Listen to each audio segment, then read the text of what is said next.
Sebelum kita mulai sesi dialog kita mari dengarkan kata sambutan yang akan disampaikan oleh Pak Jokowi dan juga Pak JK. Kami persilakan. Silakan Pak. Assalamualaikum warahmatullahi wabarakatuh.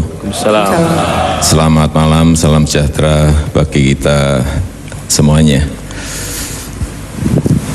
Tadi Pak Ketua Umum Kadin menyampaikan mengenai Kadin gitu. Nggak usah diterangkan, saya sudah ngerti Pak. Karena saya tahun 90 itu berkecimpung di Kadin tapi di Solo. Kemudian Pak JK juga tahun 80-an berkecimpung di Kadin di Sulawesi Selatan. Jadi mengenai hal yang berkaitan dengan Kadin saya kira ya 100% kita ngerti.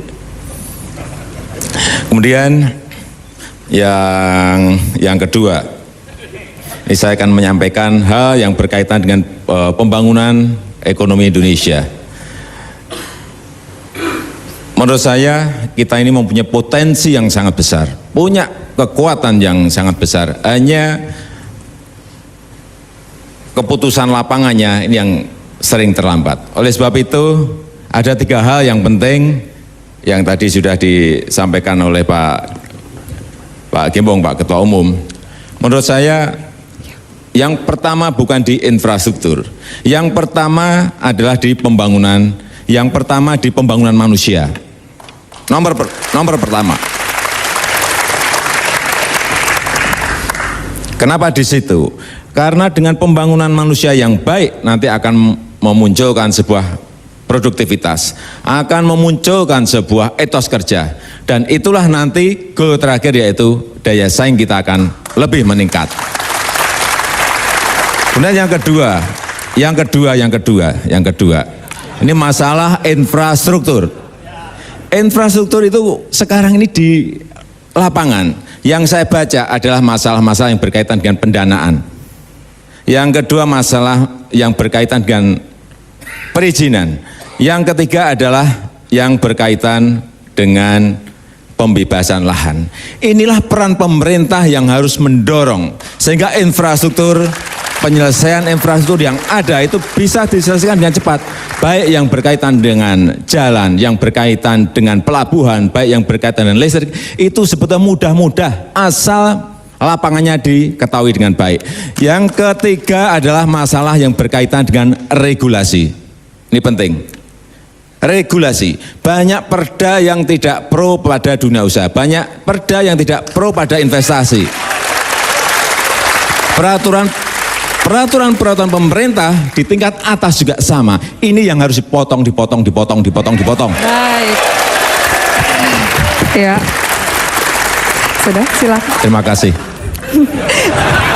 Terima kasih Pak Jokowi, dan baik kita akan jelaskan kembali untuk juga informasi bagi pemirsa di rumah yang mungkin saja baru bergabung bahwa di setiap segmen kami akan menyediakan waktu kurang lebih sekitar 1 menit untuk penanya dan juga akan kami berikan durasi sekitar 3 menit untuk dijawab. Baik, kita langsung mulai di segmen pertama ini kita akan bahas tentang bicara soal pangan, pertanian dan kelautan. Sebelumnya Pak Joko Widodo, Pak Jokowi dan Pak JK ini teman-teman yang ada di sini adalah pengurus pusat, pengurus daerah, asosiasi dan juga ada foreign chambers Pak. Jadi ada yang pakai batik Solo Pak, tapi nanti warnanya coklat rambutnya Pak, bukan warna hitam gitu ya. Kita mulai dari pertanian, pangan dan juga kelautan. Silakan Pak. Baik. Silakan disebut nama dan asal. Bapak Presiden, calon Presiden Jokowi dan Wakil Presiden JK. Nama saya Yuan Permata Adu, Wakil Ketua Umum Kadin. 10 tahun terakhir kita ini menikmati pertumbuhan yang baik sehingga income per kapita kita mencapai $4.000. Kami berharap 5 tahun ke depan di bawah pimpinan Bapak apabila terpilih menjadi $8.000. Hal yang menjadi impact yang paling utama adalah bahwa budaya makan kita, kebutuhan pangan kita terus meningkat sehingga peningkatan kebutuhan pangan ini terus meningkat menyebabkan konsumsi pangan kita luar biasa menjadi bagian daripada kebutuhan import pangan yang terbesar. Kami ingin bertanya Pak, strategi apa Pak yang Bapak akan jalankan? Mengingat tahun 2015 kita ASEAN ekonomi, pasar global, daya saing yang kita hadapi di depan tidak mudah. Bagaimana meningkatkan daya saing pangan kita terhadap komoditas yang dari luar negeri. Itu yang kami ingin sampaikan. Mohon pendapat Bapak dan Bapak JK. Terima kasih. Terima kasih. Silakan langsung dijawab Pak Jokowi atau Pak JK. Terima kasih. Jadi ini lapangan lagi yang saya lihat. Saya tidak berbicara ketahanan, tetapi berbicara kedaulatan pangan, karena memang itulah ke depan yang ingin kita kejar. Tentu saja kalau kita ingin mengejar itu, yang pertama-tama yang harus dilihat adalah kebutuhan petani. Saya bertanya, petani dari ujung barat sampai ujung timur, semuanya sama jawabannya. Problem-problem lapangannya adalah masalah pupuk yang tidak selalu tersedia. Masalah pupuk. Dan yang kedua juga masalah bibit dan pestisida, yang ini juga karena tidak dibangun sebuah riset yang baik, sehingga bibit-bibit yang ada ini juga bukan bibit lokal yang mempunyai keunggulan, bukan varietas lokal yang mempunyai keunggulan, tetapi banyak sekali bibit impor sehingga membebani biaya di petani. Pestisida juga sama, itu juga menurut yang kita lihat di lapangan juga sama. Barangnya sering langka, sama seperti pupuk, sehingga harganya naik, dan biaya itulah yang membebani biaya produksi bagi petani. Yang kedua, hal yang berkaitan dengan infrastruktur, dasar bagi pertanian kita. Kita ini sering ngomong masalah membuat sawah baru, tetapi tidak pernah kita memulai itu dari mana. Mestinya yang dibuatkan, kalau sawah baru tidak ada airnya, dari mana airnya? Oleh sebab itu, yang dibangun adalah bendungannya dulu, di mana air itu akan kita dapatkan. Kemudian irigasi masuk ke sawah sampai irigasi tersiernya, itu yang harus dikerjakan. Ini yang sekian tahun tidak dikerjakan. Saya mau tanya, apakah ada bendungan yang dibangun selama sekian tahun ini yang baru? Target kita kira-kira nantinya 20 sampai 25 bendungan harus dikerjakan dalam 5 tahun ke depan. Kalau airnya sudah ada dan masuk, baru sawahnya dibuat, bukan dibalik-balik. Mau membuat sawah nggak ada airnya, harus dari mana gitu loh. Semuanya, entah yang namanya sawah dengan 3 kali panen atau 4 kali panen, semuanya butuh air. Kemudian hal yang berkaitan dengan lahan yang mau dipakai untuk sawah, yang mana yang mau dipakai? Apakah ada mengambil dari hutan yang ada? Apakah mengambil dari pertambangan yang ditinggalkan? Semuanya harus ditentukan, karena itu menyangkut rencana tata ruang yang ada di setiap provinsi, yang ada di setiap daerah. Baik, kita lanjutkan. Terima kasih Pak, tepat waktu terus nih Bapak. Penanya berikutnya? Silakan Bapak. Assalamualaikum warahmatullahi wabarakatuh Pak. Saya Yugi Prayanto, Wakil Ketua Kadin Kelautan Perikanan, Pak Jokowi, Pak JK. Dari sisi maritim, 2/3 laut, 2/3 adalah laut di Indonesia Pak. Sudah itu potensi perikanannya sangat besar, 255 triliun, itu berdasarkan analisa kami dari Kadin. Potensi budidayanya belum optimal Pak, dan potensi illegal fishing yang sekarang yang lagi tren, dan yang kedua juga masih sedikitnya pelaku usaha perikanan yang mau terjun di bisnis perikanan pada saat ini. Nah, pertanyaan kami Pak, apa pemikiran Bapak 5 tahun ke depan yang strategis Pak, yang tepat sasaran? Karena Kadin Indonesia Kelautan juga membuat roadmap, kalau memang diperlukan kami juga siap memberikan secara free Pak. Yang kedua Pak, dua kali Pak nih Pak, kelautan perikanan sangat penting Pak, dan kalau bisa benar-benar harus diprioritaskan Pak di kepemimpinan Bapak apabila terpilih dengan Pak Yusuf Kalla. Terima kasih Pak. Baik. Silakan. Bapak. Usulannya mana Pak? Saya bawa sekarang. Ada kalau Pak. Ada Pak di Kadin, besok bisa. Oh, di Kadin, saya kira udah dibawa, langsung saya pakai. Enggak Pak.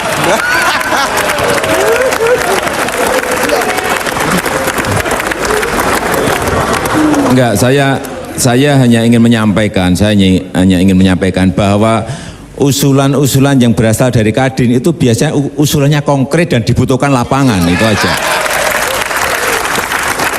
Bukan rencana yang diawang-awang, bukan wacana yang diawang-awang, ini pasti usulan yang konkret, usulan yang real. Gitu. Jadi tadi langsung saya minta. Menurut saya yang pertama adalah membangun sentra perikanan. Target kita kira-kira kurang lebih 100-an nanti sentra perikanan yang ingin kita bangun. Dan itu harus dilengkapi dengan cold storage. Kuncinya ada di cold storage itu. Dan kita juga berharap agar pembangunan sentra perikanan kita ini, pembangunan kelautan kita, kemaritiman kita, ini melibatkan nelayan. Melibatkan nelayan. Silahkan dunia usaha membangun pabrik-pabrik pengalingan ikan misalnya. Tetapi libatkanlah nelayan kita. Berikan mereka harga yang baik, yang paling baik. Sehingga mereka juga bisa meningkatkan produksinya. Yang kita lihat, yang saya baca setelah berbicara dengan nelayan, memang ini adalah pemerintah yang harus turun tangan. Ada banyak nelayan yang mengeluhkan mengenai masalah mesin motornya yang sudah 10 tahun, 15 tahun yang tidak pernah diganti. Ini kewajiban pemerintah untuk membantu itu, sehingga produksi ikan nanti akan melonjak naik. Dan yang kedua, masalah yang berkaitan dengan permodalan, meskipun kecil-kecil, mau melaut hanya butuh 400.000, mau melaut yang agak gede butuh kira-kira 1,2 juta rupiah, tapi mereka tidak pegang uang. Oleh sebab itu ke depan juga harus ada yang namanya Bank Agro Maritim yang khusus pembiayaan untuk ke sana. Ya kalau kita mau memberikan perhatian khusus pada kelautan kita, kemaritiman kita, ya mesti harus ke sana. Kemudian yang kedua, ini yang berkaitan dengan illegal fishing. Ini besar sekali memang kehilangan kita di sini. Oleh sebab itu saya dan Pak JK mempunyai mimpi untuk membangun drone sehingga illegal fishing itu bisa dilihat di titik mana ada illegal fishing sehingga gebuknya langsung tepat kepada sasaran. Baik, terima kasih Pak. Sesi tanya jawab pertama sudah kita lewati. Sudah dilewati. Soal pangan, pertanian dan kelautan Ya. sudah lewat. Masih ada sesi lain, sektor industri, perdagangan, investasi. Ya, energi dan juga minerba. Kami akan lanjutkan dialog Kadin dengan Cawapres dan juga Capres 2014 sesaat lagi.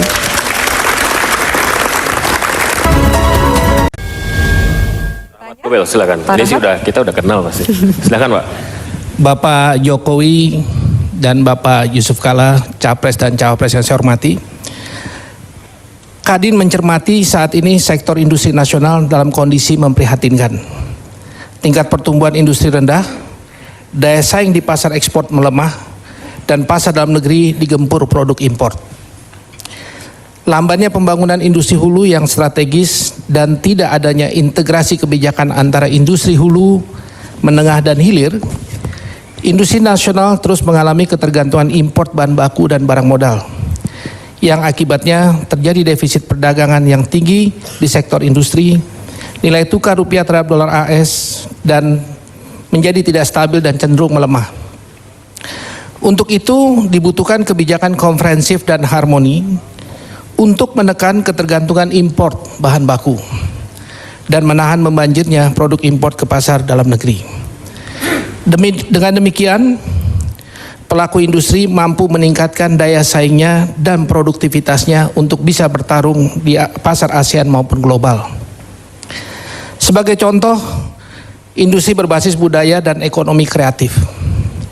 Jika dikembangkan dengan baik melalui dukungan kebijakan yang fokus, bisa menyerap tenaga kerja, membangun keunggulan komparatif dan kompetitif bagi industri nasional. Bagaimana pendapat Bapak dan strategi apa yang akan Bapak lakukan untuk ini? Terima kasih Pak. Baik, terima kasih atas pertanyaannya. Silakan langsung dijawab Bapak.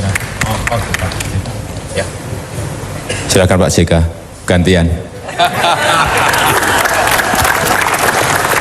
Terima kasih. Memang tentu bagaimanapun kita untuk maju selalu kita harapkan dan mengusahakan industri itu menjadi bagian daripada ekonomi kita.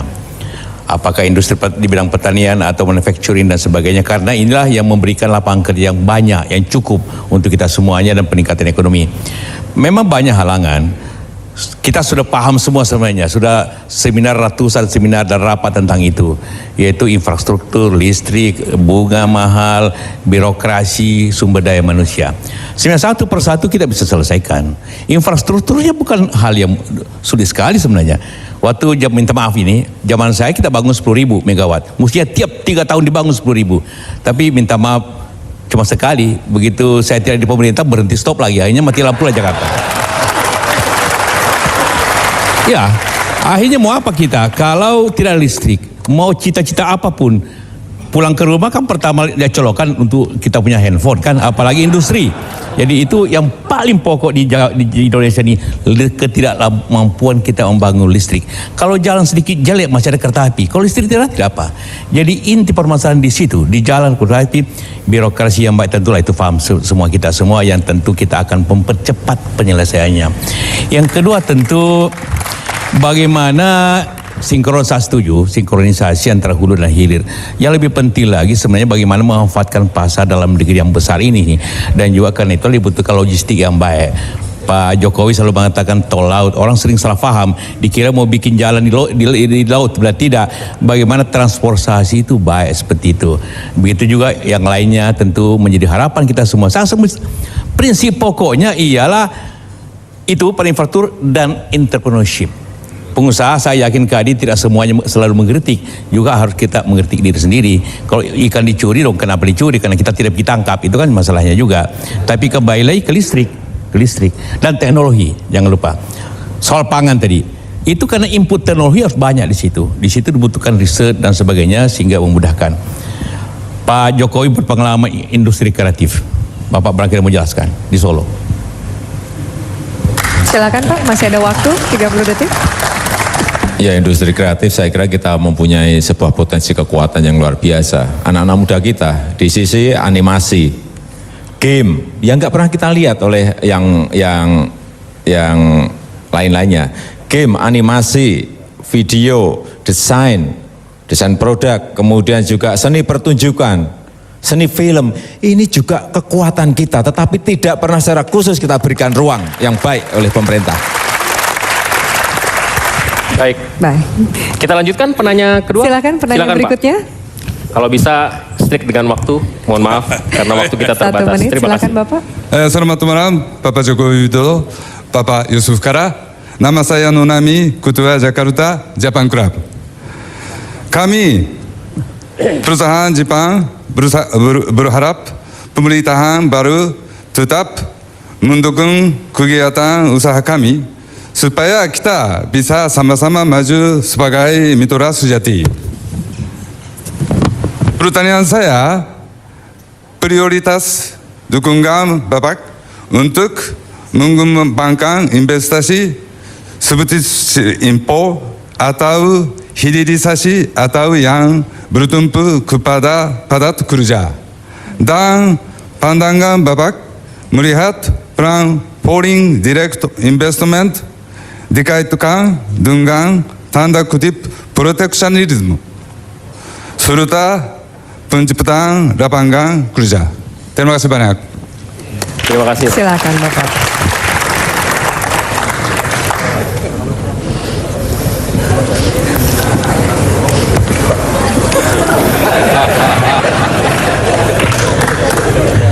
Menurut saya memang industri kita yang paling penting dari sisi pemerintah memang penyiapan infrastruktur yang benar, karena apapun industri manufaktur itu penyiapan infrastruktur itu menjadi hal yang utama. Pelabuhan ini kita pembangunan selalu terlambat. Saya berikan contoh yang di Jakarta ini selalu antri berjejer-jejer kontainer yang akan masuk ke kapal, kita terlambat. Kemudian yang kedua, pembangunan kawasan-kawasan industri dengan fasilitas infrastruktur yang baik juga kita ini tidak mengejar. Yang ketiga, masalah yang berkaitan dengan listrik. Listrik, kita ini mempunyai sumber energi yang banyak sekali yang bisa kita pakai untuk menyelesaikan itu. Saya berikan contoh di provinsi di Kalimantan. Saya hadir di sana sehari bisa mati 2 kali, 3 kali. Sehari itu, sehari. Padahal di situ ada batu bara yang sangat banyak. Mestinya listrik itu dipakai terlebih dahulu untuk memberikan support, memberikan dukungan industri-industri di dalam negeri itu diselesaikan. Baru kalau sisa bisa ke ekspor. Dan menurut saya sisi kelistrikan ini juga investornya banyak sekali, tapi keluhannya selalu di apa? Perizinan.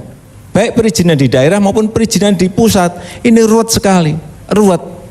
Mencari izin, saya dengar bisa sampai setahun, bisa sampai 2 tahun mencari izin.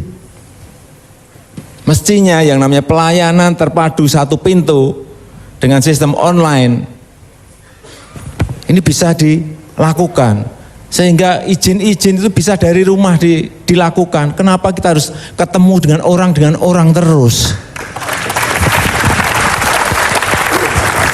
Sistem yang sudah kita coba, IMB online bisa.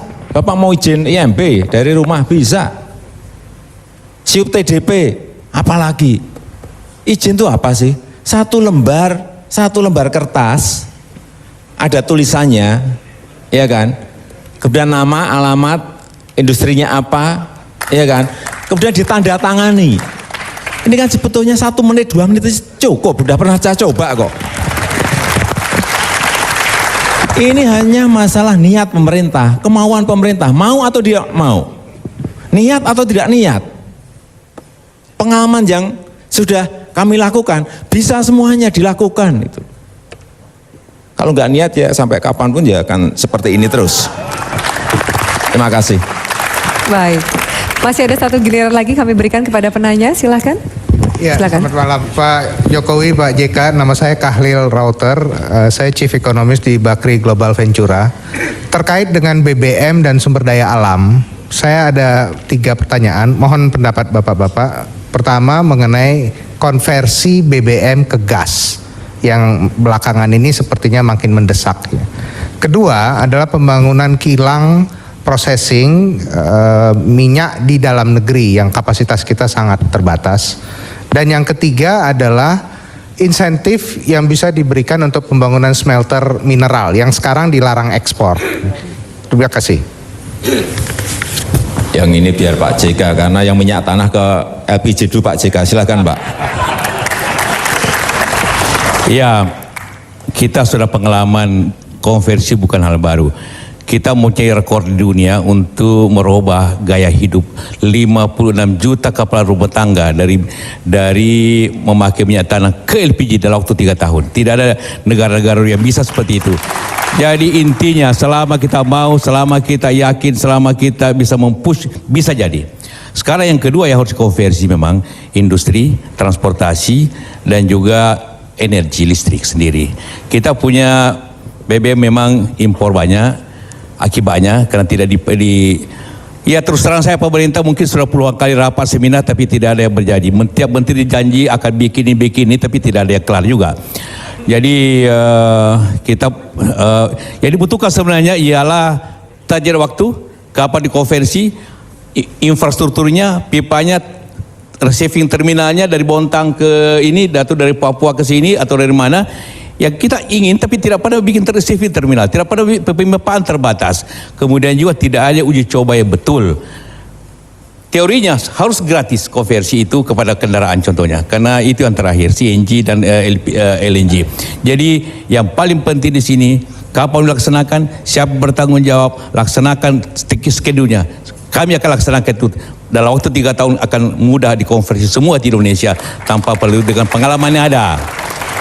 Soal kilang ini terus terangnya ini kan sebenarnya mudah tapi permainan banyak daripada mafia impor ini.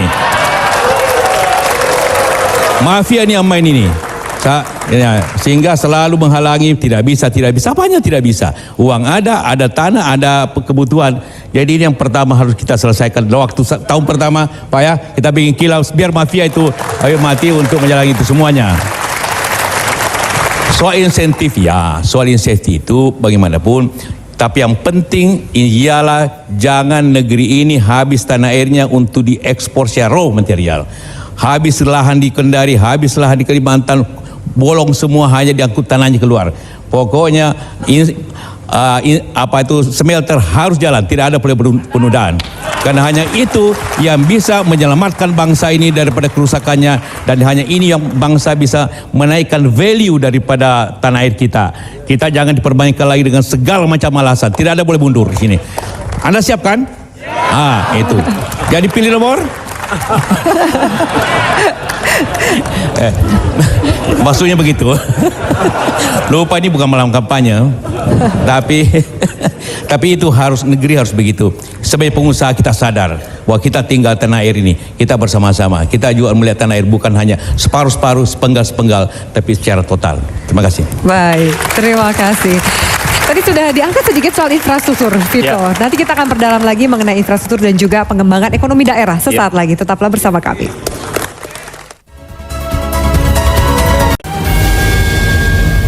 Sektor sudah kita bahas, masih ada 2 sektor lagi yang akan diberikan kesempatan untuk bertanya dan dijawab oleh Pak Jokowi dan Pak JK. Ya. Dari sektor konektivitas dan juga infrastruktur dan pengembangan ekonomi daerah. Baik, kami persilahkan. Silakan Ibu. Silakan Ibu. Yang kami banggakan Capres Pak Jokowi dan Bapak Cawapres Yusuf Kala. Nama saya Karmelita Hartoto, Wakil Ketua Umum Bidang Logistik di Kadin dan juga Ketua INSA. Saya langsung pada pertanyaan Pak.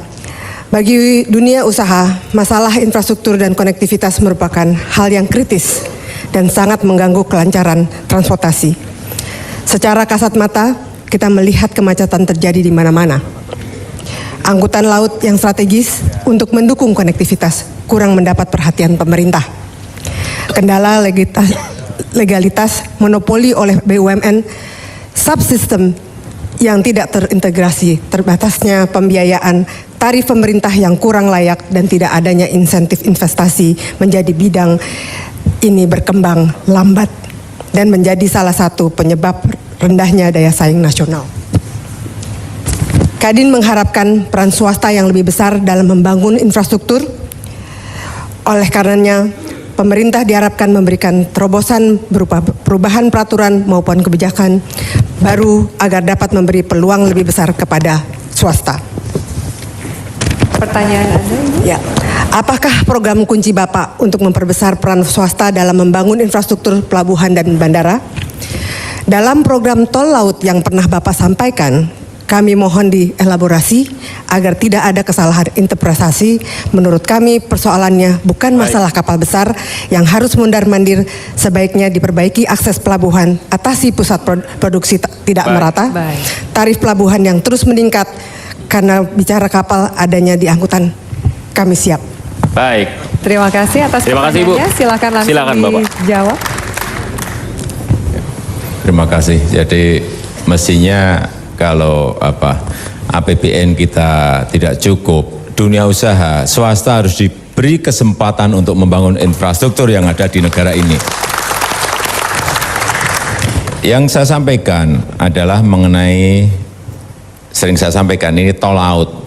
Tol laut ini saya berikan penjelasan lagi, bukan membuat jalan aspal tol di atas laut, tetapi adalah mondar-mandirnya kapal dari ujung barat Indonesia sampai ujung barat di ujung timur di Indonesia. Dari ujung barat ke ujung timur, dari ujung timur balik lagi ke ujung barat.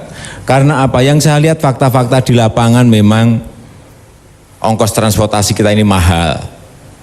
Semen sering saya contohkan, di Papua bisa 700.000, bisa 1,5 juta, bisa 1,2 juta. Satu sak. Di kita hanya 50-60.000. Oleh sebab itu rasa keadilan itulah yang ingin kita kejar. Siapa yang bisa membangun? Sebelum kapalnya datang, mestinya setiap pelabuhan yang akan dilewati itu harus dibuat deep seaport. pelabuhan dalam sehingga kapal-kapal besar bisa merapat, semuanya bisa merapat. Tidak hanya di Tanjung Priok tapi di Belawan, Tanjung Perak, kemudian sampai di Sorong, di Papua, semuanya harus deep sea port. Siapa yang mampu mau bangun itu secara cepat? Kalau APBN kita terbatas, swasta silahkan swasta membangun itu. Saya kira kita terbuka ke depan. Tetapi menurut saya tidak hanya masalah infrastruktur yang berkaitan dengan laut, karena memang sebetulnya transportasi laut inilah yang paling murah. Kalau sampai pelabuhan baru diambil alih oleh truk, tetapi juga double track kereta api ini juga angkutan yang sangat murah untuk manajemen distribusi logistik di semua provinsi, di semua kabupaten kota yang ada di Indonesia. Yang laut silahkan lewat laut, ini murah sekali. Kalau kita bandingkan, saya ini tiap hari kirim kontainer ke Eropa, dibandingkan saya kirim kontainer ke Papua, kok lebih mahal ke Papua? Ini kan ada yang keliru, itulah yang harus dibetulkan. Kalau tol laut ini jadi, ada deep sea port selesai, kemudian double tracknya juga semuanya dibangun, dengan APBN silahkan, kalau ada uangnya. Kalau enggak ada, dunia usaha saya kira siap, saya dengar semuanya siap, hanya sekali lagi, hal-hal yang berkaitan dengan apa? Dengan perizinan, dengan regulasi, itulah yang harus segera diselesaikan, sederhanakan, dipotong, udah. Kuncinya hanya di situ. Lapangan yang saya dengar itu, nggak ada yang lain. Terima kasih.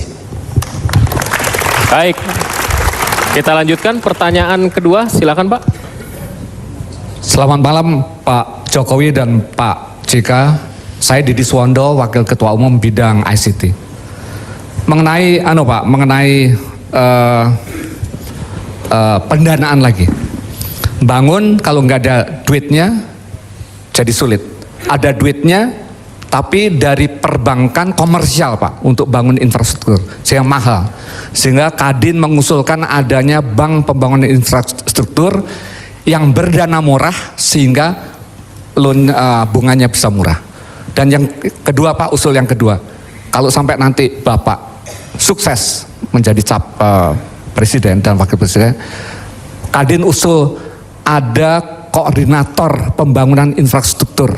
Karena sekarang ini infrastruktur ego sektoralnya tinggi sekali. Ada satu komandan langsung lapor ke Presiden. Terima kasih. Silakan Bapak. Terima kasih Pak Isanto. Jadi rupanya kita malam ini malah infrastruktur. Jadi semua pihak bicara infrastruktur. Jadi soal itu soal bank tentu. Tapi kan kita ini para pengusaha, kita bukan. Sekarang kan sama si pengusaha juga hari ini kan. Ya. Jadi ini antara ayam dan telur. Kalau ada proyek biasanya dana juga ada. Kalau ada dana ada proyek juga. Tapi kita dulu kan kemauan sebenarnya.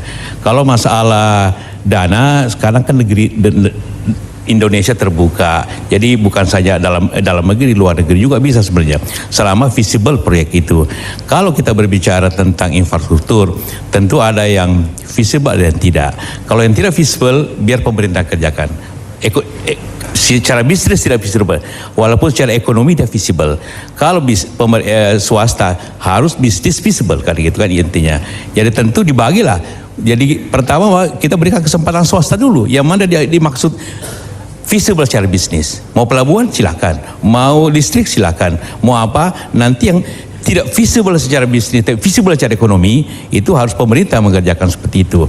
Banknya tentu kita butuh bank, mungkin kita kembali lagi bank pembangunan yang berpikir jangka panjang, dana jangka panjang, tentu sehingga tidak ada mismatch antara bank itu, sehingga mudah menafsirkannya. Kita setuju bahwa memang pada waktunya lah sekarang ini Indonesia mempunyai bank pembangunan, apakah namanya infrastruktur apapun, tapi itu dapat membiayai suatu proyek jangka panjang yang dapat mencakup tentang kebutuhan kita jangka panjang Indonesia ini.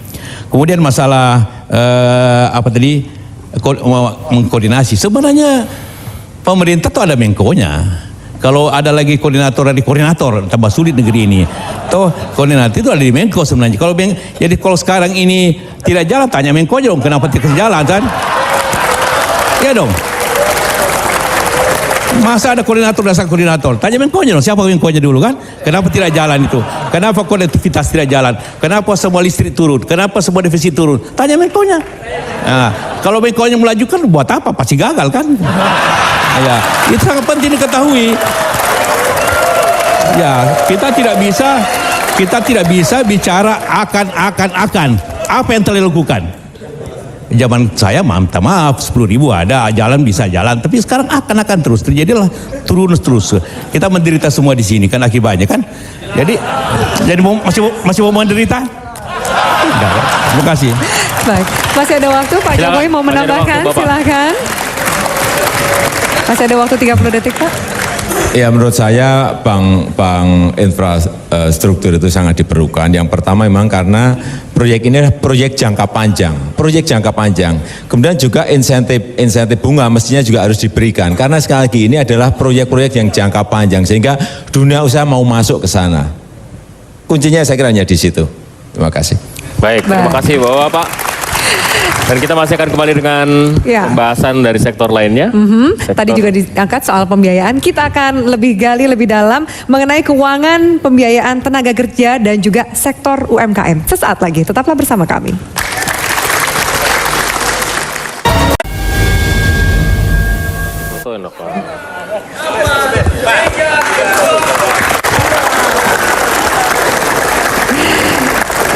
Ya, silakan. Ya, mari kita lanjutkan dialog Kadin dengan Capres-Cawapres nomor urut 2, Bapak Joko Widodo dan Bapak Muhammad Yusuf Kalla. Ada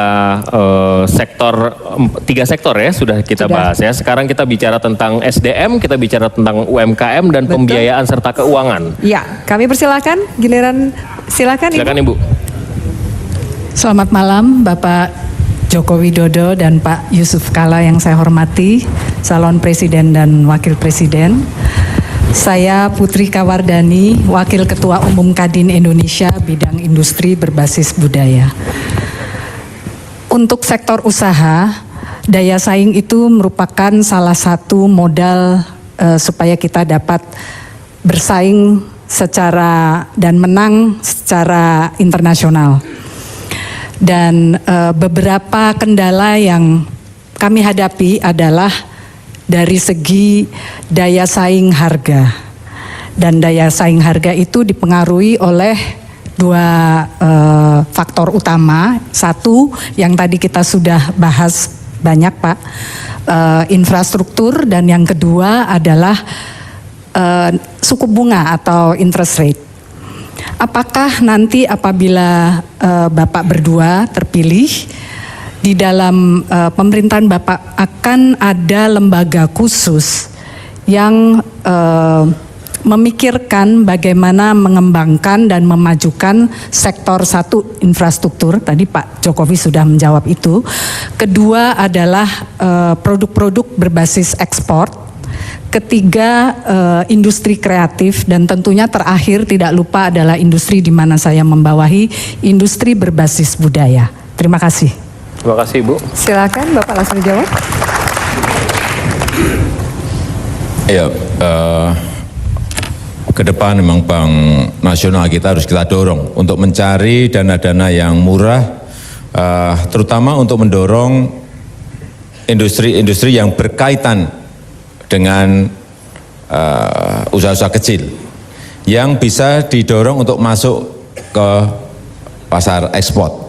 Ini harus diberikan porsi yang lebih agar defisit neraca kita bisa nantinya tidak minus seperti yang sekarang kita alami.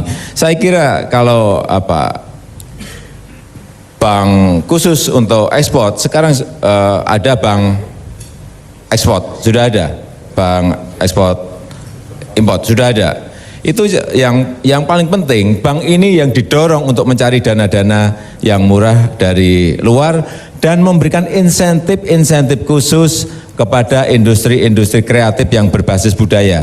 Saya kira jamu ini tidak menguasai pasar di dalam negeri saja, tetapi harus didorong juga untuk masuk ke pasar-pasar ekspor, karena pasar jamu, pasar herbal ini juga untuk ekspor juga sangat sangat luas sekali. Hanya hal-hal yang berkaitan dengan promosi, dengan pameran, ini pemerintah yang harus hadir.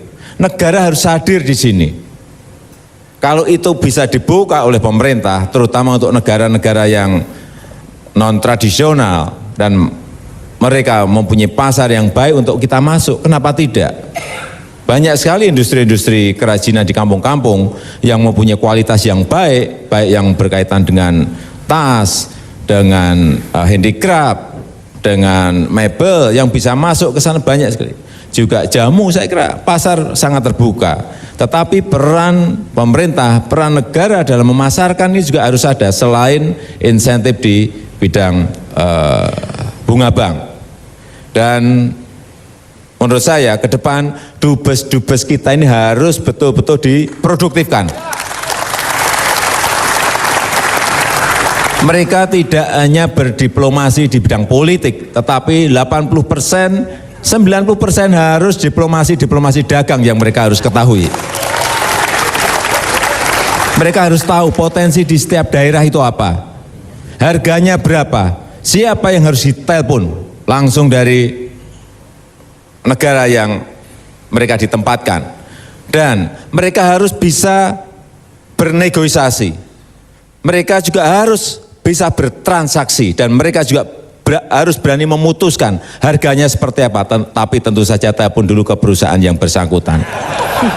Saya kira hal yang sangat mudah seperti inilah yang harus dilakukan, sehingga pasar semua akan terbuka semuanya, tapi jangan melupakan pasar di dalam negeri. Ini harus kita proteksi, kita lindungi dari dunia usaha, tetapi juga kita harus nyerang ke pasar ekspor, serang ke pasar-pasar ekspor. Jangan takut bersaing, jangan takut berkompetisi dengan negara-negara yang lain. Terima kasih. Ya, itu dia. Dan berikutnya, silakan. Giliran penanya berikutnya, silakan Bapak. Selamat malam. Penanya berikutnya. Selamat malam Pak Jokowi, Pak JK. Nama saya Abraham Paulianto. Saya dari daerah, Pak, dari Provinsi Nusa Tenggara Timur, Ketua Kadin Nusa Tenggara Timur. Saya ingin bertanya soal atau masalah UKM, Pak Jokowi, Pak. UKM, usaha kecil menengah dan koperasi. Kita tahu Indonesia negara terbesar kepulauan ya, dan di Indonesia juga ini Pak Jokowi JK, perbedaan antara timur dan barat, Indonesia Timur dan Indonesia Barat begitu besar kan. Juga sebentar lagi 20 bulan ke depan nanti kita masuk ASEAN Economic Community. Bagaimana konsep Bapak berdua nanti untuk memberdayakan UKM-UKM yang ada di Indonesia Timur, terutama di daerah kami Pak, Nusa Tenggara Timur, itu nelayannya, pengembala sapinya, dan lain-lain. Mungkin bisa ditingkatkan mereka sehingga mereka juga bisa menjadi pengusaha yang bukan UKM lagi, tapi bisa pengusaha besar. Terima kasih. Silakan. Terima kasih Pak. Saya kemarin baru dari Kupang. Ya, Kupang. Melihat teman-teman di sana. Sebenarnya masalah Indonesia Timur dan Indonesia Barat itu masalah 20 tahun lalu. Sekarang sudah jauh lebih baik. Timur itu bukan lagi bagian tertinggal. Banyak di daerah timur itu lebih baik dibanding katakanlah Bengkulu, dibagi Bangka atau even Banten. Jadi timur itu bukan lagi bagian Indonesia yang dianggap selalu terkebelakang. Saya juga tersinggung juga kalau selalu begitu kan. Tapi oke lah, Kupang memang perlu bagian itu tersendiri. Soal UKM itu mutlak, karena hanyalah dengan peningkatan UKM keadilan usaha akan terjamin.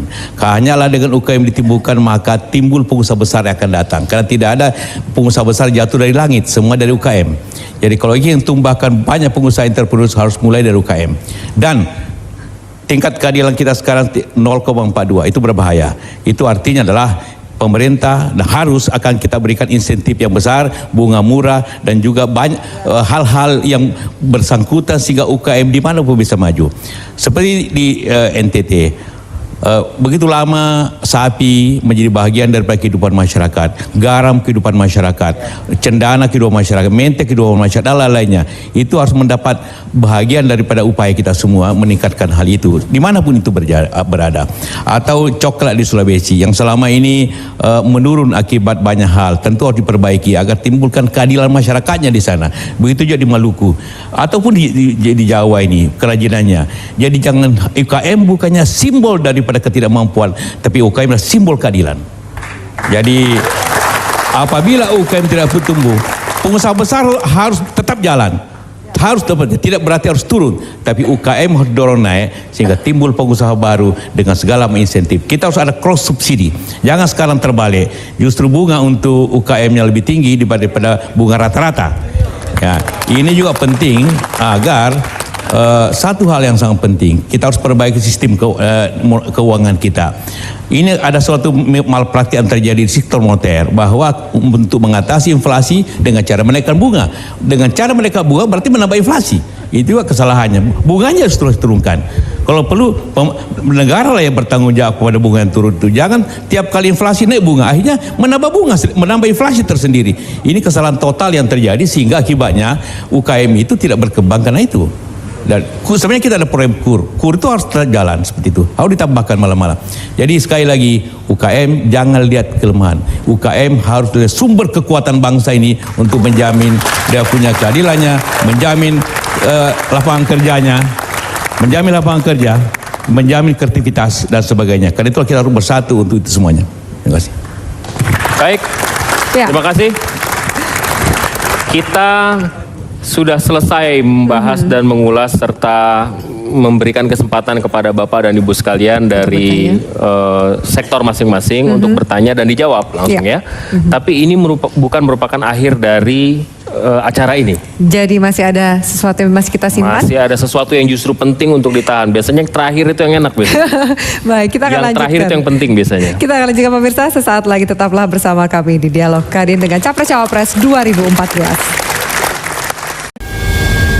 Dengan para hadirin yang ada di sini, berbagai sektor, dan kini saatnya barangkali kita mendengarkan sekali lagi penekanan-penekanan dari sisi ekonomi, visi, dan juga program-program serta strategi-strategi mereka. Kami silakan, Pak Jokowi.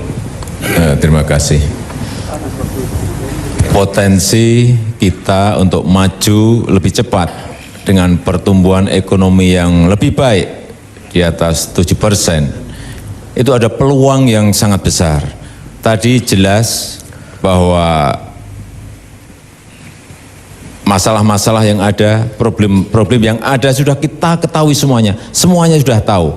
Masalah yang berkaitan dengan pembangunan sumber daya manusia, yang berkaitan dengan pembangunan infrastruktur, kemudian yang berkaitan dengan hal yang tadi sudah disampaikan semuanya, kita sudah ngerti semuanya. Sekarang tinggal apa kita ini? Tinggal melakukan keputusan lapangan, tinggal memutuskan agar semua yang sudah kita ketahui masalahnya tadi diputuskan dengan cepat, diselesaikan dengan cepat, diselesaikan dengan gerak yang cepat, sehingga terbuka pintunya dan semua bisa masuk ke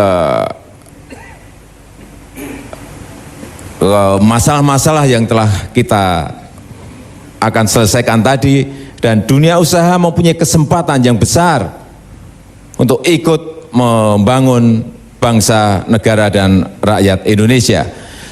Kita ingin bangsa ini menjadi sebuah bangsa yang besar. Kita ingin bangsa ini menjadi bangsa pemenang. Bangsa pemenang. Dan salam dua jari.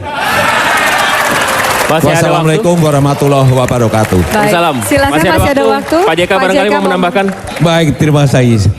Saya ingin tambahkan saja bahwa suatu negara yang maju haruslah suatu negara yang kompak. Pemerintah punya kebatasan. Pemerintah punya tugas pokok pertama, anggaran yang bagus yang dapat memberikan multi efek kepada bangsanya, pembangunannya, kebijakan yang terbuka, yang transparan, yang dapat diketahui dan penjamin bagaimana dunia usaha berjalan, dan tentunya dengan infrastruktur yang baik serta menjaga ketertiban kepada bangsanya. Itu hanya tugas pemerintah. Yang lainnya adalah tugas pengusaha untuk membangun bangsa ini. Karena itulah maka kita semua berada di sini. Dan kita tidak mungkin, pengusaha tidak bisa berjalan sendiri, pemerintah juga tidak bisa jalan sendiri. Pemerintah dibayar oleh Anda semua, oleh pajak Anda semua. Begitu tidak ada pengusaha, gaji pegawai tidak bisa dibayar. Tapi begitu pemerintah tidak bangun jalan, Anda juga tidak bisa jalan. Jadi kita sebenarnya satu dalam bangsa ini. Tidak ada perbedaannya, semua saling berkepentingan. Orang bertanya, apa prioritas negeri ini? Tidak ada prioritasnya. Kenapa? Karena semua sudah prioritas. Jalan prioritas, listrik prioritas, pendidikan prioritas, kesehatan prioritas, pertanian prioritas, industri prioritas, sumber daya prioritas, angkutan prioritas. Karena itulah kita harus bekerja kompak dan serempak bersama-sama untuk kemajuan bangsa ini. Hanya itu kebersamaan yang kita harus jaga. Kalau kami salah, tegur. Kalau Anda salah juga kami tegur. Kalau perlu ditangkap yang salah. Anda kan tidak punya hak menangkap, kita punya hak. Kalau salah, tidak bayar pajak, contohnya macam-macam kan, atau mafia-mafia itu seperti itu, kita mesti begitu. Terakhir, hari ini hari besar, karena yang menyiarkan ini TV bersatu, gitu kan? Jadi TV nasional, Metro dan TV One. Mudah-mudahan selanjutnya 20 hari lagi lebih bersatu seperti ini, begitu kan? Supaya aman lagi negeri ini. Terus Anda. Baik. Terima kasih Berikutnya. Pak Jokowi dan Pak JK atas closing remark yang mendapatkan sambutan meriah tadi. Kita akan juga minta kesediaan sebagai Ketua Umum Kadin, Pak Suryo B. Sulisto, untuk menyampaikan closing statement. Tadi kita telah berdialog bukan dengan calon presiden dan calon wakil presiden, namun dengan dua pengusaha, dua rekan Kadin kita. Tapi sebelumnya Anda akhiri, saya ingin tambahin tadi. Saya ingin tambahin sedikit. Tadi disodorkan hanya mudah ditandatangani. Saya bilang, buat apa kita tandatangani? Sedangkan itu bagian dari kita sendiri. Dan yakinlah bahwa kami apabila itu, kalau ditandatangani seakan-akan tidak percaya kan? Jadi tidak tangani, karena itu kami yakin akan berjalan seperti itu. Tambahannya saja. Saya berterima kasih tadi dikoreksi Pak Jokowi ketika saya menjelaskan mengenai misi daripada Kadin. Saya lupa kalau beliau dulu adalah orang Kadin. Tetapi satu hal yang saya kira melegakan bagi kita semua, bahwa latar belakang dari capres dan cawapres kita ini adalah bisnismen. Oleh karena itu kami yakin bahwa beliau-beliau ini sangat-sangat peduli terhadap bagaimana menciptakan iklim usaha yang ramah terhadap investor, ramah terhadap bisnis. Dan untuk itu saya kira tidak perlu ragu lagi, pasti ini sesuatu yang sangat melegakan bagi kita semua. Terima kasih Bapak. Baik, terima kasih Pak Ketua Umum. Dan ini merupakan akhir dari rangkaian acara kita ya. Dialog Kadin dengan menghadirkan dua capres cawapres. Betul. Dari sore sampai malam hari ini sudah kita dengarkan, dan selanjutnya silahkan Anda menentukan pilihan dari apa yang sudah Anda dengarkan dari sekitar tiga setengah jam ini ya. Kita berdialog. Baik, dan juga semoga memang yang paling penting adalah tujuan besarnya adalah memajukan perekonomian Indonesia yang menjadi urat nadi bagi pertumbuhan bangsa kita. Akhir kata, saya Afia Dimalik dari Metro TV undur diri. Dan saya Alvito Dinova dari TV One. Sampai jumpa. Sampai jumpa. Nggak apa.